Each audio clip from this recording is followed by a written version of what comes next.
विषय सदाचार, शौचाचार, स्नान, भस्म धारण, संध्या वंदन, प्रणव जप, गायत्री जप, दान, न्यायक, धनोपार्जन तथा अग्निहोत्र आदि की विधि एवं महिमा का वर्णन। ऋषियों ने कहा, सूची अब आप शीघ्र ही हमें वह सदाचार सुनाइए जिससे विद्वान पुरुष पुण्य लोकों पर विजय पाता है। स्वर्ग प्रदान करने वाले धर्म में आचार तथा नरक का कष्ट देने वाले अधर्म में आचारों का भी वर्णन कीजिए। सूची बोले, सदाचार का पालन करने वाला विद्वान ब्राह्मण ही वास्तव में ब्राह्मण नाम धारण करने का अधिकारी है, जो केवल वेदोक्त आचार का पालन करने वाला एवं वेद का अभ्यासी है। उस ब्राह्मण की विप्र संज्ञा होती है।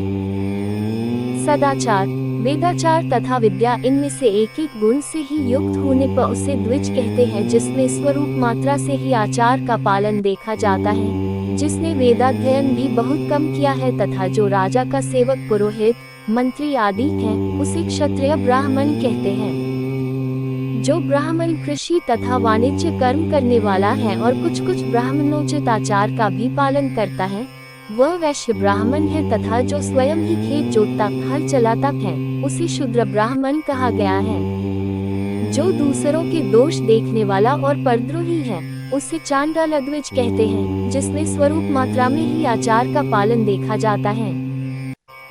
इसी तरह क्षत्रियों में भी जो पृथ्वी का पालन करता है, वह राजा है।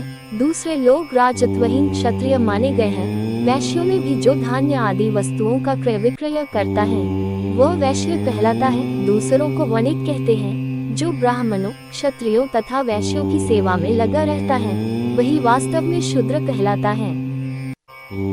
जो शूद्र हल जोतने का काम करता है, उसे वृष समझना चाहिए। सेवा, शिल्प और कर्षण से भिन्न वृत्ति का आश्रय लेने वाले शूद्र दस्यु कहलाते हैं। इस सभी वर्णों के मनुष्यों को चाहिए कि वे ब्राह्म मुहूर्त में उठकर पूर्वाभिमुख हो सबसे पहले देवताओं का, फिर धर्म का, अर्थ का, उसकी प्राप्ति के लिए उठाए जाने वाले क्लेशों का तथा आय और व्यय का भी चिंतन करें। रात के पिछले पहर को उष काल जानना चाहिए। उस अंतिम पहर का जो आधा या मध्य भाग है, उसे संधि कहते हैं। उस संधि काल में उठकर द्विज को मलमूत्र आदि का त्याग करना चाहिए। घर से दूर जाकर बाहर से अपने शरीर को ढके रखकर दिन में उत्तराभिमुख बैठकर मलमूत्र का त्याग करें। यदि उत्तराभिमुख बैठने में कोई रुकावट हो तो दूसरी दिशा की ओर मुख करके बैठे। जल, अग्नि, ब्राह्मण आदि तथा देवताओं का सामना बचाकर बैठे। मल त्याग करके उठने पर फिर उस मल को न देखे। तदनंतर जलाशय से बाहर निकाले हुए जल से ही गुदा की शुद्धि करे अथवा देवताओं, पितरों तथा ऋषियों के तीर्थों में उतरे बिना ही प्राप्त हुए जल से शुद्धि करनी चाहिए। गुदा में 7, 5 या 3 बार मिट्टी लगाकर उसे धोकर शुद्ध करे। लिंग में कोड़े के फल के बराबर मिट्टी लेकर लगाए और उसे धो दे, परंतु गुदा में लगाने के लिए एक पसर मिट्टी की आवश्यकता होती है। लिंग और गुदा की शुद्धि के पश्चात उठकर अन्यत्र जाए और हाथ पैरों की शुद्धि करके 8 बार कुल्ला करे। जिस किसी वृक्ष के पत्ते से अथवा उसके पतले काष्ठ से जल के बाहर दतुआ करना चाहिए, उस समय तर्जनी अंगुली का उपयोग न करें। ये दंत शुद्धि का विधान बताया गया है। तदनंतर जल संबंधी देवताओं को नमस्कार करके मंत्र पाठ करते हुए जलाशय में स्नान करें। आपो हे अष्टा इत्यादि मंत्र से पापशक्ति के लिए सिर पर जल छिके तथा यस्य क्षयाय, इस मंत्र को पग पैर पर जल छिके, इसे संधि प्रोक्षण कहते हैं।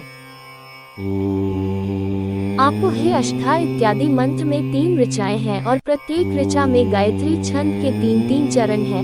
इनमें से प्रथम ऋचा के 3 चरणों का पाठ करते हुए क्रमशः पैर, मस्तक और हृदय में जल छिके। दूसरी ऋचा के 3 चरणों को पकड़ क्रमशः मस्तक, हृदय और पैर में जल छिके तथा तीसरी ऋचा के 3 चरणों का पाठ करते हुए क्रमशः हृदय, पैर और मस्तक का जल से प्रोक्षण करे। इसे विद्वान पुरुष मंत्र स्नान मानते हैं। प्रातः काल सूर्याश्व मां मनुष्व इत्यादि सूर्यानुवाक से तथा सांय काल अग्निश्व मां मनुष्व इत्यादि यज्ञ संबंधी अन्याग से जल का आचमन करके पुनः जल से अपने अंगों का प्रोक्षण करे। मध्याह्न काल में भी आप पुनन्तु इस मंत्र से आचमन करके पूर्ववत प्रोक्षण या मार्जन करना चाहिए।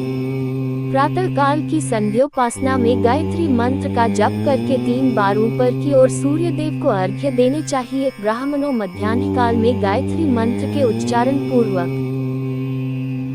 सूर्य को एक ही अर्घ्य देना चाहिए, फिर सायंकाल आने पर पश्चिम की ओर मुख करके बैठ जाए और पृथ्वी पर ही सूर्य के लिए अर्घ्य दे, ऊपर की ओर नहीं। प्रातः काल और मध्याह्न के समय अंजलि में अर्घ्य जल लेकर अंगुलियों की ओर से सूर्य देव के लिए अर्घ्य दे, फिर अंगुलियों के छिद्र से ढलते हुए सूर्य को देखे तथा उनके लिए स्वत प्रदक्षिणा करके शुद्ध आचमन करे। सायंकाल में सूर्यास्त से 2 घड़ी पहले की हुई संध्या निष्फल होती है, क्योंकि वह सायं संध्या का समय नहीं है। ठीक समय पर संध्या करनी चाहिए, ऐसी शास्त्र की आज्ञा है। यदि संध्यापासना के बिना दिन बीत जाए तो प्रत्येक समय के लिए क्रमशः प्रायश्चित करना चाहिए। यदि एक दिन बीते तो प्रत्येक बीते हुए संध्या काल के लिए नित्य नियम के अतिरिक्त 100 गायत्री मंत्र का अधिक जप करे। यदि नित्य कर्म के लुप्त हुए 10 दिन से अधिक बीत जाए तो उसके प्रायश्चित रूप में 1 लाख गायत्री का जप करना चाहिए। यदि 1 मास तक नित्य कर्म छूट जाए तो पुनः अपना उपनयन संस्कार कराए। अर्थ सिद्धि के लिए ईश, गौरी, कार्तिकेय, विष्णु, ब्रह्मा, चंद्रमा और यम का तथा ऐसे ही अन्य देवताओं का भी शुद्ध जल से तर्पण करे। फिर तर्पण कर्म को ब्रह्मार्पण करके शुद्ध आचमन करे। तीर्थ के दक्षिण प्रशस्त मठ में, मंत्रालय में, देवालय में, घर में अथवा अन्य किसी नियत स्थान में आसन पर स्थिरता पूर्वक बैठकर विद्वान पुरुष अपनी बुद्धि को स्थिर करे और संपूर्ण देवताओं को नमस्कार करके पहले प्रणव का जप करने के पश्चात गायत्री मंत्र की आवृत्ति करे। प्रणव के अ, ओ और मा इन तीनों अक्षरों से जीव और ब्रह्म की एकता का प्रतिपादन होता है। इस बात को जानकर प्रणव ओम का जप करना चाहिए। जप काल में ये भावना करनी चाहिए कि हम तीनों लोकों की सृष्टि करने वाले ब्रह्मा, पालन करने वाले विष्णु तथा संहार करने वाले रुद्र की, जो स्वयं प्रकाश चिन्मय है, उपासना करते हैं।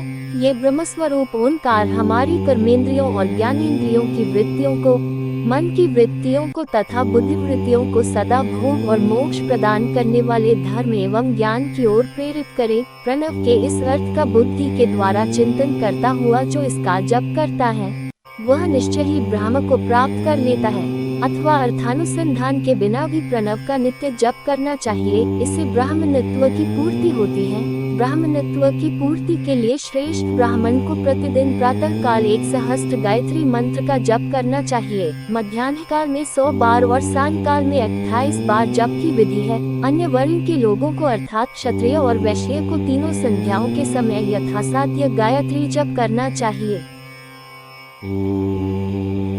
शरीर के भीतर मूलाधार, स्वाधिष्ठान, मणिपुर, अनाहत, आज्ञा और सहस्त्रार, ये 6 चक्र हैं। इनमें मूलाधार से लेकर सहस्त्रार तक 6 स्थानों में क्रमशः विदेश्वर, ब्रह्मा, विष्णु, ईश, जीवात्मा और परमेश्वर स्थित हैं। इन सब में ब्रह्म बुद्धि करके इनकी एकता का निश्चय करे और वह ब्रह्म मैं हूँ ऐसी भावना पूर्वक प्रत्येक श्वास के साथ सोहम का जप करे। उन्हीं विदेश्वर आदि की ब्रह्मरंध्र आदि में तथा इस शरीर से बाहर भी भावना करे। प्रकृति के विकारभूत महत्त्व से लेकर पंचभूत पर्यंत तत्वों से बना हुआ जो शरीर है, ऐसे सहस्त्रों शरीरों का एक एक अजपा गायत्री के जप से एक एक के क्रम से अतिक्रमण करके जीव को धीरे धीरे परमात्मा से संयुक्त करे।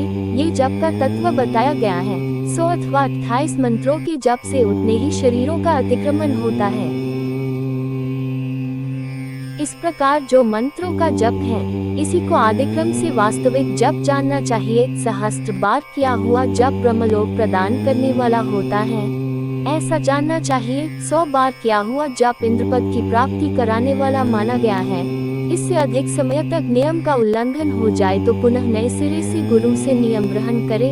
ऐसा करने से दोषों की शांति होती है, अन्यथा वह रौरव नरक में जाता है। मुमुक्षु ब्राह्मण को तो सदा ज्ञान का ही अभ्यास करना चाहिए। धर्म से अर्थ की प्राप्ति होती है, अर्थ से भोग सुलभ होता है, फिर उस भोग से वैराग्य की संभावना होती है। धर्म पूर्वक उपार्जित धन से जो भोग प्राप्त होता है, उससे एक दिन अवश्य वैराग्य का उदय होता है। धर्म के विपरीत अधर्म से व्यार्जित हुए धन के द्वारा जो भोग प्राप्त होता है, उससे भोगों के प्रति आसक्ति उत्पन्न होती है। मनुष्य धर्म से धन पाता है, तपस्या से उसे दिव्य लग्न की प्राप्ति होती है। कामनाओं का त्याग करने वाले पुरुष के अंतःकरण की शुद्धि होती है, उस शुद्धि से ज्ञान का उदय होता है, इसमें संशय नहीं है। सत्य युग आदि में तप को ही प्रशस्त कहा गया है, किंतु कलयुग में द्रव्य साध्य धर्म अच्छा माना गया है। सत्ययुग में ज्ञान से, त्रेता में तपस्या से और द्वापर में यज्ञ करने से ज्ञान की सिद्धि होती है, परंतु कलयुग में प्रतिमा की पूजा से ज्ञान लाभ होता है। अधर्म हिंसा रूप है और धर्म सुख रूप है। अधर्म से मनुष्य दुख पाता है और धर्म से वह सुख एवं अभ्युदय का भागी होता है। दुराचार से दुख प्राप्त होता है और सदाचार से सुख। अतः भोग और मोक्ष की सिद्धि के लिए धर्म का उपार्जन करना चाहिए। जो क्षत्रिय एक सहस्त्र कुटुंब को जीविका और आवास देता है, उसका वह कर्म इंद्रलोक की प्राप्ति कराने वाला होता है। 10,000 कुटुंबों को दिया हुआ आश्रय दान ब्रह्मलोक प्रदान करता है। धनहीन पुरुष सदा तपस्या का उपार्जन करे, क्योंकि तपस्या और तीर्थ सेवन से अक्षय सुख पाकर मनुष्य उसका उपभोग करता है। अब मैं न्यायत धन के उपार्जन की विधि बता रहा हूँ। न्यायोपार्जित धन का दान करने से दाता को ज्ञान की सिद्धि प्राप्त होती है। ज्ञान सिद्धि द्वारा सब पुरुषों को गुरु कृपा मोक्ष सिद्धि सुलभ होती है। मोक्ष से स्वरूप की सिद्धि ब्रह्मरूप से स्थिति प्राप्त होती है, जिससे मुक्त पुरुष परमानंद का अनुभव करता है। गृहस्थ पुरुष को चाहिए कि वह धन धान्यादि सब वस्तुओं का दान करे। वह तृष्णा निवृत्ति के लिए जल तथा क्षुधारूपी रोग की शांति के लिए सदा अन्न का दान करे। खेत धान्य, कच्चा अन्न तथा भक्ष्य, भोज्य, लेहा और चोप्य, ये 4 प्रकार के सिद्ध अन्न दान करने चाहिए, जिसके अन्न को खाकर मनुष्य जब तक कथा श्रवण आदि सद्धर्म का पालन करता है, उतने समय तक उसके के पुण्यफल का आधा भाग दाता को मिल जाता है। उसमें संशय नहीं है। दान लेने वाला पुरुष दान में प्राप्त हुई वस्तु का दान तथा तपस्या करके अपने प्रतिप्रय जनित पाप की शुद्धि कर ले, अन्यथा उसे रौरव नरक में गिरना पड़ता है। अपने धन के 3 भाग करें, एक भाग धर्म के लिए, दूसरा भाग वृद्धि के लिए तथा तीसरा भाग अपने उपभोग के लिए। नित्य, नैमित्तिक और काम्य, ये तीनों प्रकार के कर्म धर्मार्थ रखे हुए धन से करे। साधक को चाहिए कि वह वृद्धि के लिए रखे हुए धन से ऐसा व्यापार करे जिससे उस धन की वृद्धि हो तथा उपभोग के लिए रक्षित धन से हितकारक, परिमित एवं पवित्र भोग भोगे। खेती से पैदा किए हुए धन का 10वां अंश दान कर दे, इससे पाप की शुद्धि होती है। शेष धन से धर्म, बुद्धि एवं उपभोग करे, अन्यथा वह रौरव नरक में पड़ता है अथवा उसकी बुद्धि पापपूर्ण हो जाती है या खेती ही चौपट हो जाती है। वृद्धि के लिए किए गए व्यापार में प्राप्त हुए धन का 6ठा भाग दान करे देने योग्य है। बुद्धिमान पुरुष अवश्य उसका दान कर दे।